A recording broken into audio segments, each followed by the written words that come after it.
Pretty nice, huh? Bigger than it looked in the pictures. When I think of home, I think of a place where there's love overflowing. You couldn't imagine a nicer place to live. I wish I was home. British actors are getting a lot of work in the States these days. Well, the past 2 or 3 years, I've noticed particularly. I know that you grew up here, Deborah, but I think that there's something to it. Maybe there's and you can address this, Ashley, sort of a classical difference, classical training. To be honest, I don't really subscribe to that notion. I think that there's talented American actors and there's talented British actors. And I think that, I think what happens is a lot of the actors from the UK have had long careers before they make the transition over to America. So what you have is a good standard of acting. Americans are training just as hard. I've acted with actors that went to Juilliard and studied at Lee Strasberg's school. Right. So, Yeah. Yes, I think that Americans are doing training and Brits are doing training. So I just think that there's talented actors in the UK, there's talented actors in America, there's talented actors in Australia. And that's true enough. Yeah, that's what This home is ours.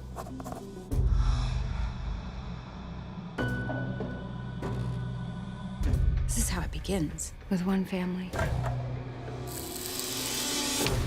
They came from someplace worse. We'll have to make this place worse. Deborah, the film covers the hideous legacy of racism. It's quite horrific and just so raw. And I'm wondering how you created a safe space on the set for yourselves, how you protected yourselves from it.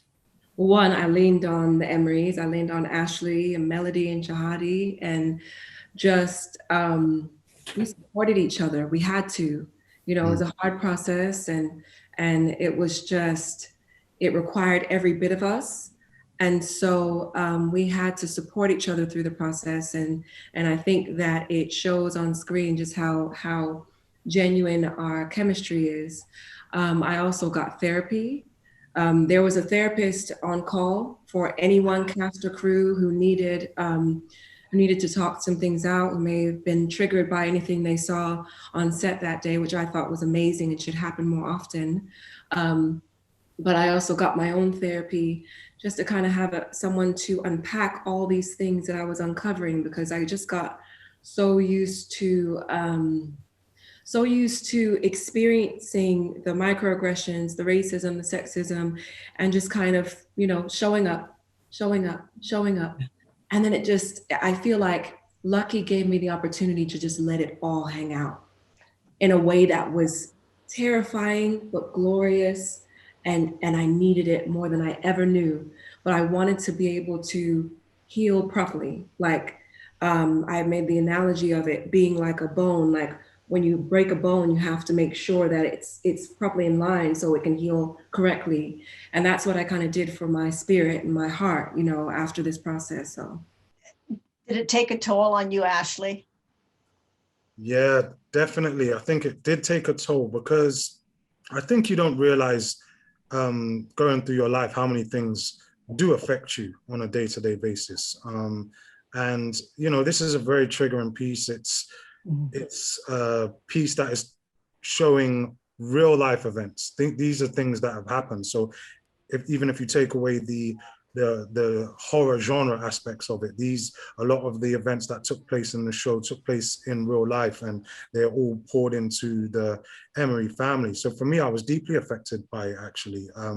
There were days when it became overwhelming because, I'm a deep believer of that, we tap into our ancestors a lot as well. So there's like a generational trauma that is within a lot of us that we don't even understand. And sometimes these pieces, they trigger those feelings and reactions. And I had a moment on set where, I'm just like normal. I'm not really an emotional guy, but I burst into tears. I broke down one day because just like the material was just, the material was hitting me, but really what it was making me think about what our people had to go through at that time, such aggressive hatred towards them, just simply for the color of their skin, when all they were doing was trying to find a better opportunity for their family. And like, you know, I had Sam Cooke playing A Change Is Gonna Come, and Deborah helped me through that moment and just made sure I was good. And that set a precedent for us moving forward, you know, just to like stick together. It was like a genuine like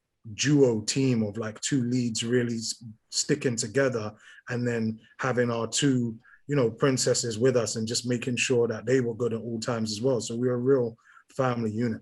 There's something bad in this house. I don't like it. Do you have any feeling that the situation, racism has, the situation has improved in your lifetimes? Deborah? You know, I think that we've come a long way, but we have a long way to go. I think that the unique thing about now is that we're in an age of information. Whereas before it was easier for people to hide, to throw stones and hide their hands, to carry out these horrific crimes against humanity and kind of tell a different story. And there wasn't any social media. There wasn't so many things that there wasn't this kind of, they weren't being surveilled. I think people now are being surveilled. And so we're getting on camera in real time these things that we as people have been talking about happening for decades, centuries. And I think that that's what makes right now, not necessarily better, but unique. And I mean, my hope and my prayer is that it does make for positive change, that finally we can get to a space where we see each other as human beings, where we appreciate our differences, our unique struggles, and are able to just see each other as human beings. That's my hope. So yeah.